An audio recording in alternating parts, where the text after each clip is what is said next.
El Colegio de Sinaloa presenta En Curso, una ventana a las actividades de El Colegio de Sinaloa.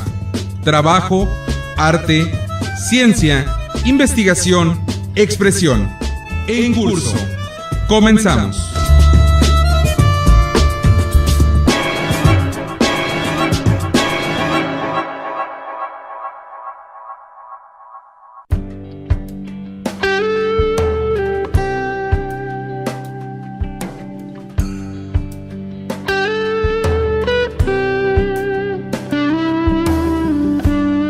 Para contribuir en la difusión del conocimiento, el Colegio de Sinaloa cuenta con una amplia gama de publicaciones que reflejan el carácter multidisciplinario de este organismo público estatal. En esta colección sobresalen los libros y discos compactos, producto de sus proyectos de investigación de la serie Atlas, serie Catálogos, así como obras de los miembros colegiados y autores destacados de Sinaloa.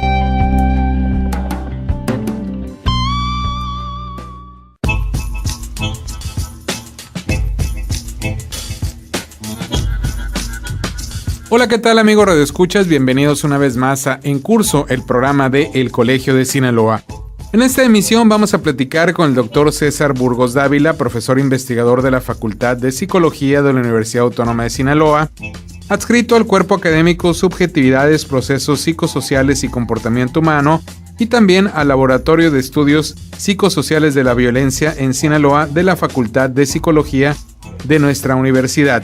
Y bueno, el tema de hoy es muy interesante: nuevas metodologías psicosociales para el análisis del narcocorrido. Un tema escabroso para mucha gente, al que mucha gente no le gusta tratar, pero que es un fenómeno sociocultural que está ahí, que en buena medida Sinaloa ha sido, si no la cuna, sí el lugar de origen de mucho de este fenómeno, y que se ha extendido este fenómeno, pero la verdad manejarlo es complicado. Nuestro invitado del día de hoy es un investigador que ha dedicado buena parte de su tiempo a conocer desde una perspectiva un poco diferente a la habitual lo que es este fenómeno, cómo se ha ido desarrollando, cómo surge y cómo ha llegado a convertirse pues prácticamente en un producto cultural multinacional. Ya no está adscrito exclusivamente a nuestro estado, muchísimo menos solamente a México, sino rebasa fronteras. Y bueno, es una perspectiva interesante del estudio del narcocorrido. Así es que lo invito para que en los próximos minutos nos acompañe para escuchar ya, de hecho, al doctor César Burgos Dávila.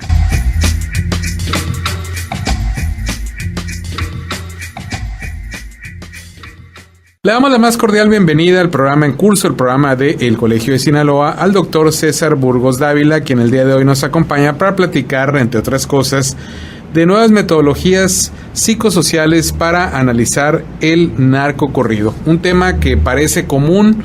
El narcocorrido está presente en, digamos, las expresiones comunes en nuestro estado, en buena parte de México ya, o yo diría casi en todo México, pero muy pocas veces se ha analizado a profundidad, y hoy tenemos una persona que ha dedicado buena parte de su tiempo y su trabajo de investigación a analizar este fenómeno, esta situación que se da, que para muchos causa escozor, la evitan, la evaden, otros buscan información para estudiarla desde diversas perspectivas. Doctor, antes que nada, muchas gracias por acompañarnos el día de hoy. Pues muchas gracias a ustedes por la invitación para dar continuidad sobre el tema.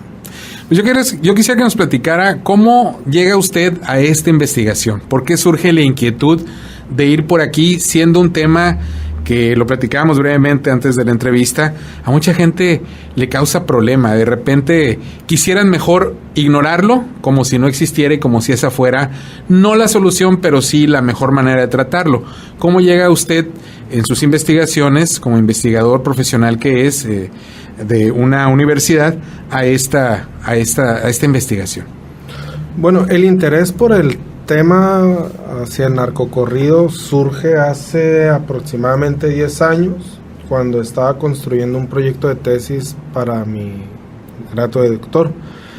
Yo estudié el doctorado en el extranjero, estuve 5 años en la Universidad Autónoma de Barcelona, y por allá en el 2008, digamos que en Sinaloa se vivía una época donde había un repunte de la violencia relacionada con como le denominan la guerra contra el narcotráfico en Felipe Calderón, ¿no? 2008 comenzaban a aparecer mantas por la ciudad, se comenzaba a vivir el conflicto por la disputa territorial, comenzaba a vivirse escenas de pánico, y todo esto yo lo vivía a la distancia, es decir, yo estaba fuera del país, pero mantenía contacto con amigos, con familiares que me contaban un poco lo que estaba pasando.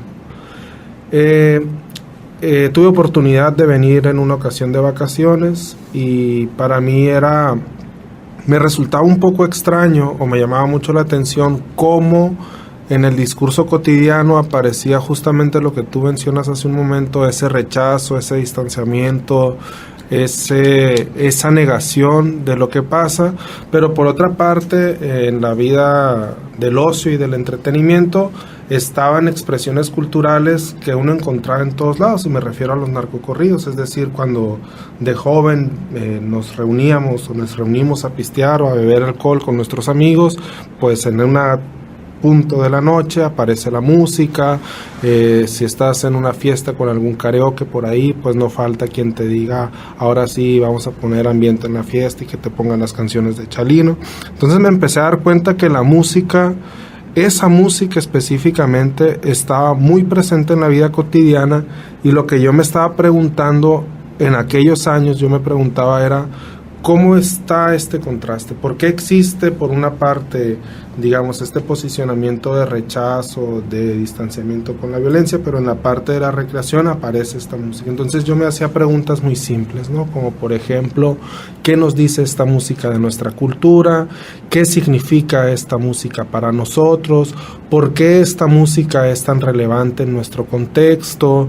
¿O qué prácticas de socialización se desencadenan a partir de este tipo de escucha de la música? Entonces, digamos, por decirlo en términos clásicos de la antropología, la distancia, yo pienso que fue un factor que me sirvió para que la música me volviera a sorprender. No quiere decir que yo nunca haya escuchado corridos, por supuesto que cuando estaba niño o adolescente sabía de los grupos y de las canciones, pero no habían sido un objeto de mi interés. Otra cuestión importante es que, acompañado de esa situación histórica que te mencionaba hace un momento, que era el repunte de la violencia, de la guerra contra el narcotráfico, justamente empezaban a aparecer cambios o movimientos musicales novedosos, ¿no? Específicamente te estoy hablando de canciones del movimiento alterado. Por ahí aparecía la figura del Commander, aparecían las canciones de Larry Hernández, de Bucanas, Buchones de Culiacán, entre otros, que traían otra discursividad en sus narraciones, y también otra implementación musical, una ejecución totalmente distinta, un estilo totalmente renovado, y eso fue lo que en un primer momento a mí me llamó la atención de la música, y fue como llegué al tema. En la perspectiva psicosocial, ¿cómo está usted estudiando el fenómeno? Es decir, nos interesa, hemos visto, por ejemplo, hace un rato mencionábamos fuera del aire el libro de Elena Simonet, que es un referente clásico cuando se toca el tema en cualquier charla con académicos como usted, pero ¿cómo está usted abordando el tema? Me interesa que la gente que nos está escuchando pueda ver esa perspectiva que usted ha puesto para abordar el tema desde una óptica quizá muy diferente a la que habitualmente se ha tenido como punto de partida para analizar el fenómeno del narcocorrido. Bueno, hay una parte que es muy seductora de la música, que es lo que generalmente atrapa o nos atrapa a alguno de los investigadores, y es lo que se dice, es lo que se canta, es lo que se narra, o es lo que se construye discursivamente a través de la música. Cuando yo empiezo a hacer la investigación, encuentro, digamos, dos corrientes dominantes desde distintas disciplinas, desde la sociología, la antropología, la filosofía, la etnomusicología, las ciencias de la comunicación, en donde centraban la mirada en los estudios justamente en la lírica del narcocorrido, en lo cantado. Por ejemplo, a los historiadores les interesa pues la narrativa como una fuente de documentación histórica para construir los hechos, para la filosofía pues como una recreación literaria de los personajes, para los sociólogos y algunos psicólogos como un espacio donde se reconstruyen imaginarios en torno al narco. Entonces, cuando yo me doy cuenta en la revisión de la literatura que los estudios predominantes sobre la música, sobre este tipo de música, eran aquellos que se centraban en la letra, pues yo pensaba que hacía falta estudiar algo más, es decir, no toda la realidad es discursiva y el narcocorrido no es solamente discurso ni letras, el discurso pues son prácticas sociales, el narcocorrido se inserta en nuestras prácticas cotidianas y desde ahí para mí era importante salirme del texto, salirme de la lírica para ver cómo significa y qué hace esa música en nuestra vida cotidiana. Y entonces desde ahí pues tuve que adoptar estrategias metodológicas distintas, no originales. Ha habido muchos estudios de música, por ejemplo, ahorita mencionabas a Elena Simonet, que desde la etnomusicología y desde una lógica antropológica hace un trabajo de campo muy interesante para construir la historia de la música de banda en nuestra región y sobre otros géneros, desde la sociología, por ejemplo, el rock, diferentes géneros que han adoptado una perspectiva antropológica o etnográfica.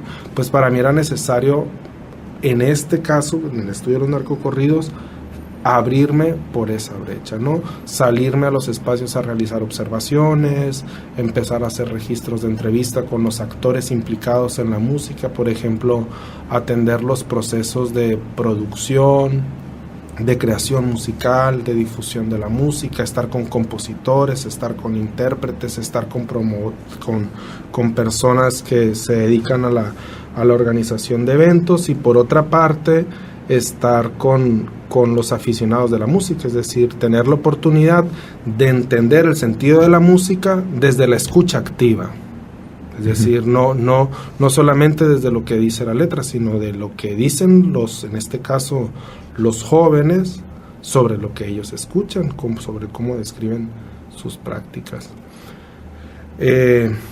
Hemos trabajado también con otros estudiantes caer, ¿no?, otra vez al análisis de los contenidos de las letras. Entonces no es una metodología que sea excluyente, son estrategias complementarias.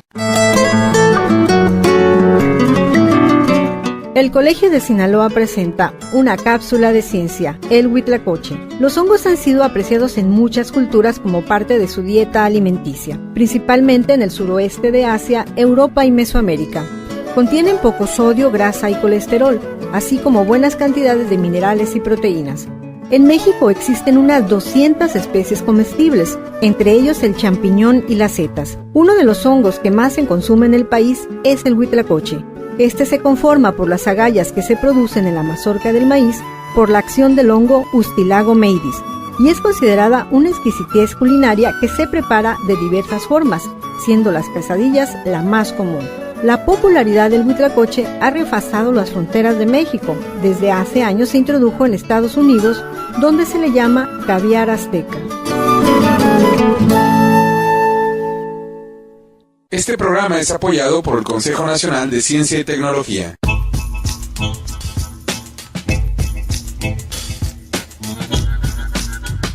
Les recuerdo a quienes nos sintonizan a través de las diversas radiodifusoras culturales del estado de Sinaloa que este es el programa en curso, el programa de El Colegio de Sinaloa, una emisión semanal a nivel estatal que llega a usted a través de diversas emisoras culturales de nuestra entidad desde hace alrededor de 2 décadas, llevando para usted algunas de las actividades de nuestra institución, el Colegio de Sinaloa.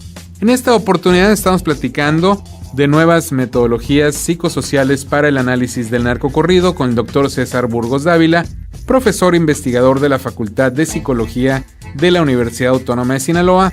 Un tema verdaderamente interesante, un fenómeno que se ha abordado desde diversas perspectivas, pero que hoy tenemos la oportunidad de conocer nuevas formas, nuevos ángulos de análisis de lo que es este fenómeno sociocultural que para muchos pues es una situación muy poco amable para nuestro estado en cuanto a su prestigio, a su imagen, pero a final de cuentas es un fenómeno social que hay que estudiar, y qué mejor que los académicos, en este caso de la Facultad de Psicología, que se han tomado el tiempo y sobre todo la tarea pues de analizar este fenómeno desde diversos ángulos, le decía, que no siempre se han abordado. Vamos a seguir escuchando aquí en Curso, el programa del Colegio de Sinaloa, al doctor César Burgos Dávila.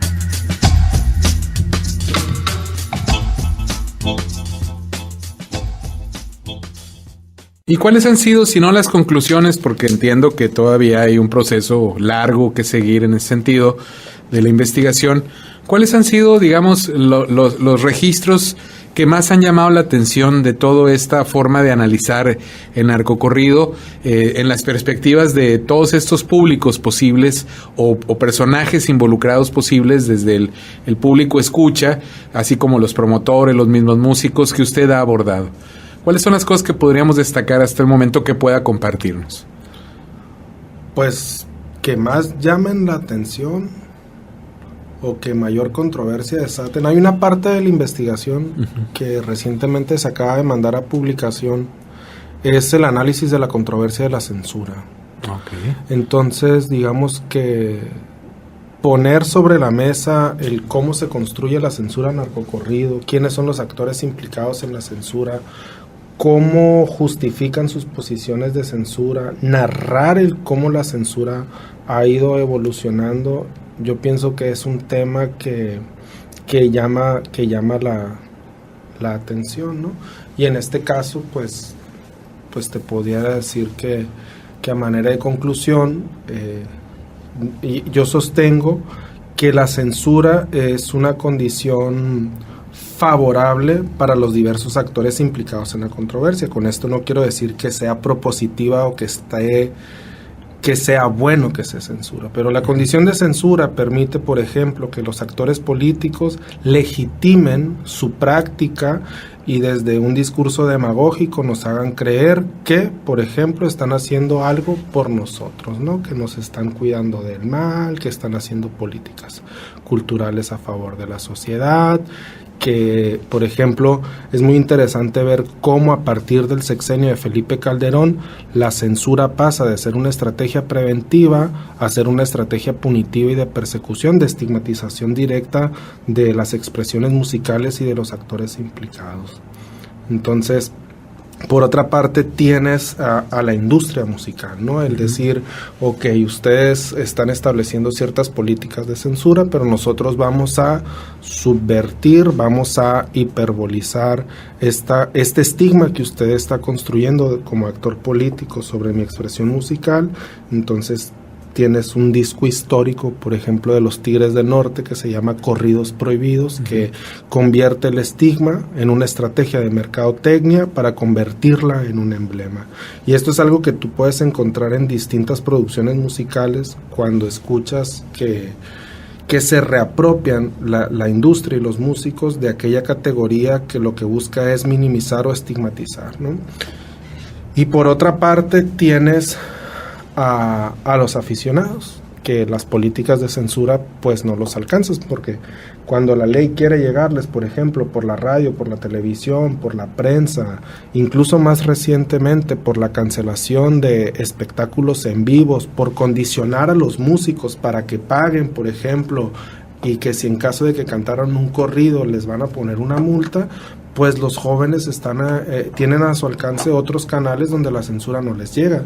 La difusión de la música por redes sociales, YouTube, Instagram, Facebook, WhatsApp, etcétera. Entonces, es muy interesante ver cómo la política de censura pues está demostrado que no ha dado ningún tipo de resultado, ¿no? Si en sus inicios la política de censura se pretendía establecer como un acto preventivo para disminuir la violencia, para disminuir la producción de enervantes, para evitar que los jóvenes incursionaran en el narco, pues a lo largo de los años se ha demostrado que no tiene absolutamente nada que ver. Y entonces esto nos hace ver que resulta que el discurso de los narcocorridos podría ser considerado, por ejemplo, como un discurso contestatario, subversivo, alternativo, incluso contracultural, ¿no? Que devela una otra realidad y que justamente las autoridades políticas, aunque quisieran construir una especie de consenso ideológico o de preservar cierta memoria sobre algunos acontecimientos como relacionados con la violencia y el narco, pues eso que pretenden censurar, eso que pretenden que no se narre, se está plasmando en la música.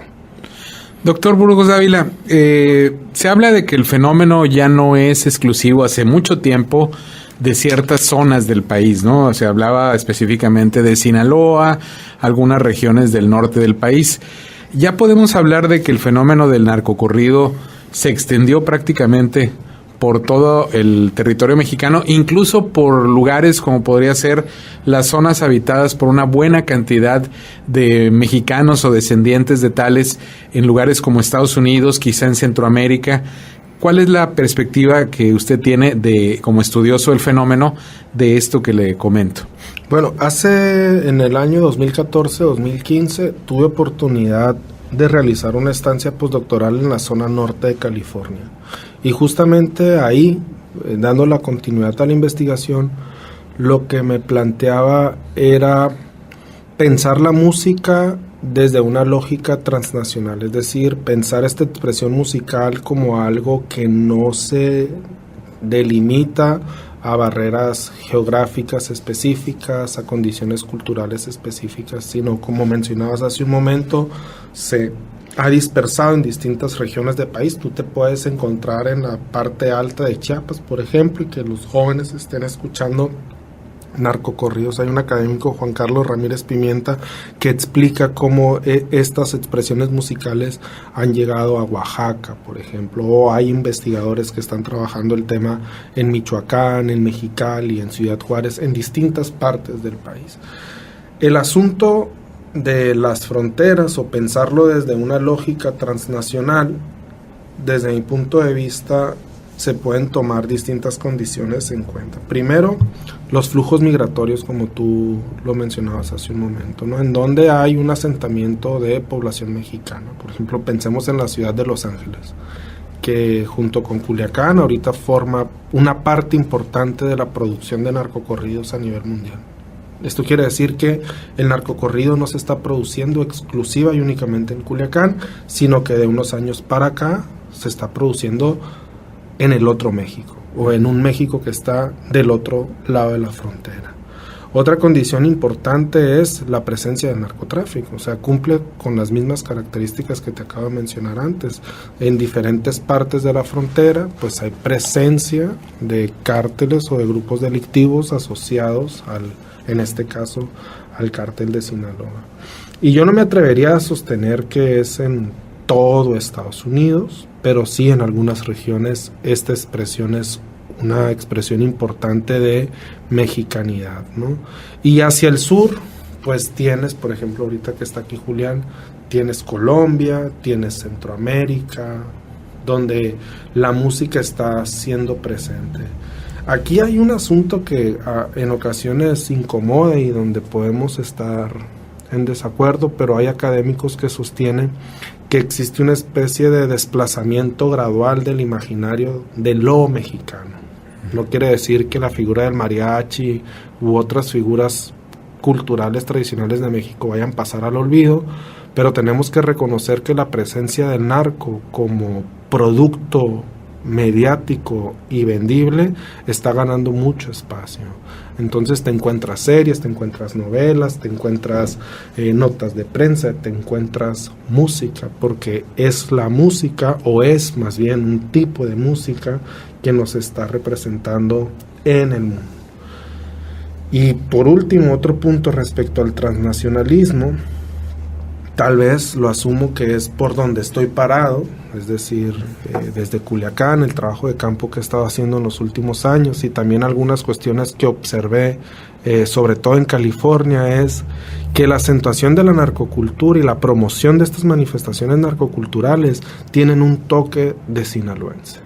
Es decir, músicos sinaloenses que están siendo llevados de Sinaloa a California a tocar, que forman parte del corredor cultural y músicos en California que quieren adoptar estilos con el toque, digamos, sinaloense. Las narrativas, las canciones, la alusión a ranchos, a personajes, a acontecimientos relacionados con el narcotráfico, tienen una localización geográfica y esa región es Sinaloa. Doctor, pues el tiempo se nos ha agotado, desafortunadamente, pues es el gran problema de este medio, pero ha sido una plática sustanciosa. Creo que deja abierta la puerta para seguir platicando de este tema, pues en la medida de lo posible, si su tiempo lo permite, en otra ocasión, claro, porque sí. Es un tema verdaderamente apasionante que bien vale la pena tocar, porque como le decía yo al principio, pues mucha gente le saca la vuelta. La verdad, muchos ni siquiera quieren asociar el nombre de Sinaloa con el tema por cuestiones ciertos prejuicios, en fin, ciertas cosas, y creo que con un académico que además dedica buena parte de su trabajo de investigación a esto, bien vale la pena hacerlo. Así es que le agradezco mucho su presencia. No sé si tenga algo más que agregar antes de despedirnos. Pues nada más agradecerles la oportunidad de compartir brevemente algunas cosas que estamos trabajando en la Facultad de Psicología de la Universidad Autónoma de Sinaloa, y pues con gusto, cuando tú me vuelvas a invitar a hablar sobre el tema, con gusto vuelvo. Muchísimas gracias, doctor César Burgos Dávila. Muy amable.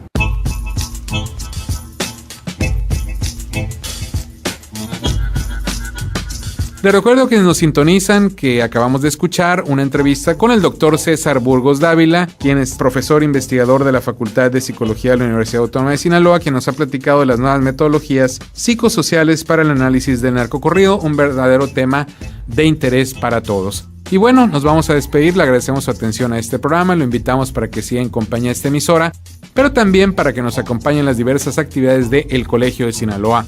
Para obtener información de horarios y días precisos de las actividades de nuestra institución, puede acudir en la ciudad de Culiacán a la calle Antonio Rosales 435 Poniente en horas de oficina, o también llamar a los teléfonos en la capital del estado sinaloense 716-1050 y 716-1046, ambos con LADA 667. Desde cualquier punto puede obtener información de nuestra institución y sus actividades tecleando en la red simplemente www.elcolegiodesinaloa.gov.mx o también solicitando información al siguiente correo coldesin@yahoo.com.mx. También, si usted quiere volver a escuchar esta emisión y muchas como esta, así como conferencias y otro tipo de grabaciones, puede acceder a el canal de El Colegio de Sinaloa en YouTube, tecleando simplemente en el buscador de ese sitio El Colegio de Sinaloa, y obtendrá un menú amplísimo de grabaciones para que usted disponga de ellas cuando así lo desee. Yo soy Gerardo Osornio y me despido, le agradezco su atención y lo espero la próxima semana una vez más aquí En Curso, el programa de El Colegio de Sinaloa.